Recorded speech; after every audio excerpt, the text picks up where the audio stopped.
हर रोज़ हज़ारों रील्स हमारे सामने से गुज़रती हैं जिन में यही लिखा होता है कि औरत हमेशा बेहतर से बेहतरीन की तलाश में रहती है।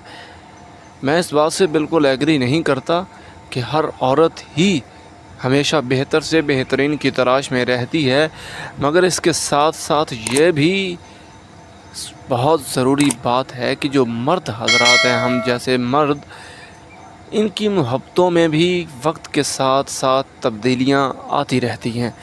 जी हाँ, बहुत से कमज़ोर दिलों के मालिक ऐसे लोग होते हैं जिनकी तरफ अगर कभी कभार कोई लड़की एक मर्तबा आँख उठाकर देख ले तो वो बेचारे समझ लेते हैं कि जी मुझ में बड़ी कोई ख़ास बात है, मैं बड़ा सुल्तान अलाउद्दीन हूँ, जो मुझे इस कदर ये लड़की देख रही है। वो ख़ुद के फिर बाल संवारने लगता है कि अजीब सी खुशफहमी पाल लेता है कि जी अब ये मतलब ये मेरे साथ डायरेक्टली उसके दिमाग में यही बात जाती है कि ये मुझ में इंटरेस्टेड है लड़की।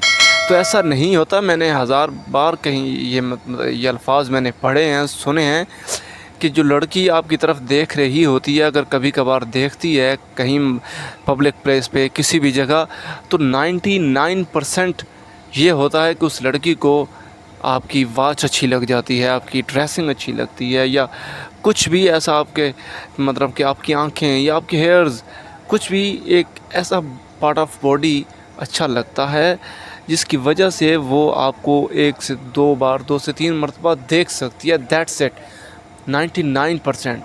ठीक है, बाकी बच गया 1%। 1% कोई ऐसी लड़की होती है जिसे आप अच्छे लगते हैं, वरना ऐसा नहीं होता। हज़ारों मरतबा हमारे साथ ऐसा हुआ है कि जब हम समझ रहे होते हैं कि जी लड़की को मैं अच्छा लग रहा होता हूँ, वो वैसा होता नहीं है।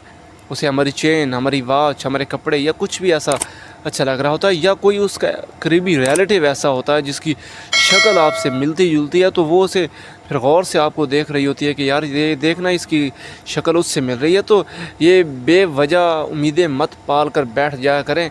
और बाकी रह गई बात कहीं की कहीं निकल ही जा रही है कि मोहब्बत, मर्द की मोहब्बत में भी तब्दीलियाँ आती रहती हैं। वैसा ही अब डायन ड्रामे में ज़वार शाह कर रहा है कि जो औरत शबाब उसे कभी इतनी पसंद थी कि वो सोचता भी नहीं था कि मैं किसी और लड़की के साथ शादी कर सकता हूँ, वो बे औलाद था, वो कहता है कि मुझे ये मंजूर है, मगर शबाब तुम्हारी जगह मैं किसी और को नहीं दे सकता। मगर शबाब ने कहा कि जी नहीं, तुम शादी करोगे, मुझे बेटा चाहिए। तो उस वक्त शादी हुई, उन्होंने निहाल के साथ जो किया उस पर मैं जाना नहीं चाहता।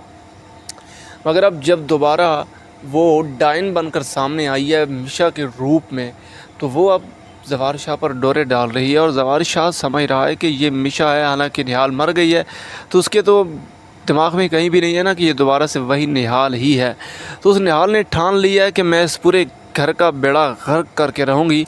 उसने जावेद को खुडे लैन लगा दिया है। अब वो आमिर के चक्करों में है, आमिर को वो भी वैसे ही ज़लील ख्वार करेगी, ज़िल्लत की मौत मारेगी। और बाकी रह गई शबाब बेगम, तो उसे तो अगले ट्रेलर में दिखाया जा रहा है कि वो बड़ी ज़लील हो रही है अपने शौहर के हाथों और इस डायन के हाथों।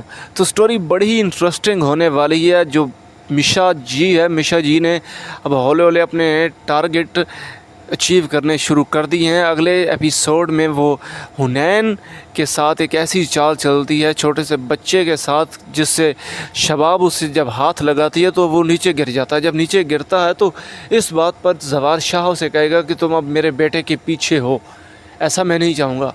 तो अगला एपिसोड बड़ा ही इंटरेस्टिंग